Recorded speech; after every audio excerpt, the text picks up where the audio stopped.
It drives me. It drives me insane because I just saw the news the other day, and some guy seemed, I don't know, of Filipino descent, won the Powerball, the lottery, the California state, whatever, and it was like $53 million.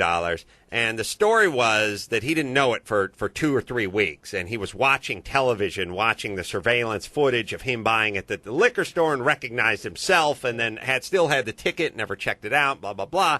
But they do that thing that drives me nuts where he goes, I don't know, his name was like Juan something Filipino, and he said he's been out of work for 2 years, and it's like, They're saying it, so you go, oh, good for him. Geez, guy's been out of work, and now he's got 50. You're not supposed to be buying lottery tickets. You're out of fucking work. You're supposed to be looking for a job and saving every fucking nickel, not buying lottery tickets. That's milk money. And his message, that's powdered milk money. No. His message was, not this dude. We're looking at the wrong dude. Oh, this Michigan guy. His message was, a super horrible message was, don't worry, you're all going to win eventually. Easy to say for the guy just pocketed $53 million. No, you're not going to win eventually. The schools aren't going to win. Nobody's going to win except for the man. Any evidence, everyone will win eventually.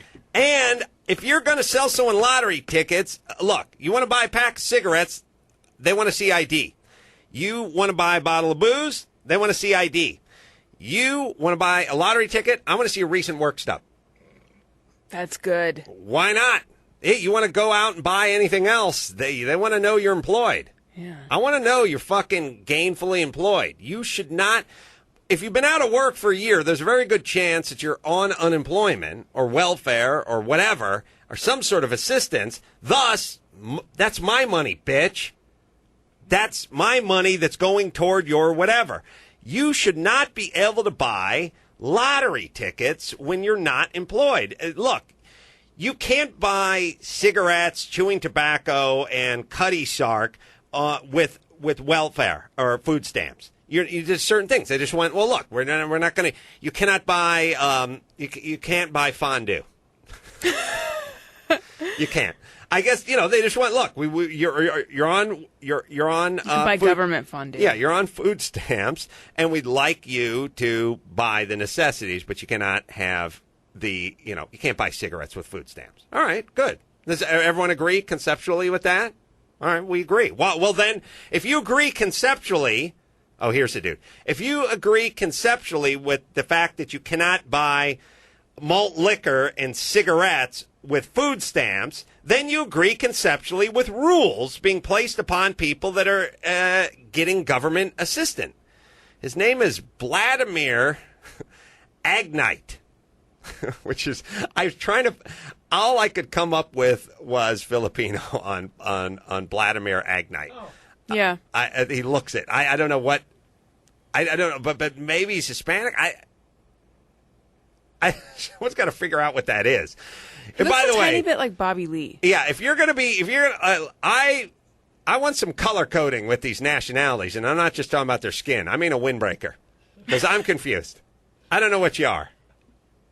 I feel like I grew up in a world where it's like black guys, white guys, Mexicans, and Japanese, and that's as far as I ever went with it. And you'd like it to stay that way? Now we got Vladimir Agnite, and I don't know what the hell's going on. Mm-hmm. All right. Got to find out what he is. It sounds like a bad spelling of Vladimir, which doesn't help us. And I don't know what his wife is either. Well, they're rich is what they are. They're rich now. And they have matching T-shirts proclaiming their winnings. And the real winner, again, is the state. Because Vladimir ain't getting his $53 million. He is getting $30 million or $35 million or whatever it is. Every time somebody wins, again, the state gets the taxes, the state gets the money in the first place. I mean, it's luck. It's gambling. It's the worst form of gambling. It's gambling for dumb people who are out of work, and it is the worst example you can put forth to your citizens. It is you saying, as a state, we don't care. We don't care, Filipino. Well, I guess I did get it. We don't care what message we're sending or what the ramifications are or what lesson kids are learning or aren't learning. We want your fucking dough. That's it. Because this is not healthy. This is the opposite of healthy. It's not benign either. It sends a shitty message to everybody who buys one of these tickets. And it's hypocritical because gambling is outlawed. It should be. The government should be the last. And I hate when that silver ink gets under your nails. It says, here's what it says as a government. It says, these things are illegal and immoral unless we profit off of them, in which case they're fine. And that's what it says. And that's why that's all you need to know from the fucking government is everything's immoral and illegal unless we get to wet our beaks, in which case we'll let it happen.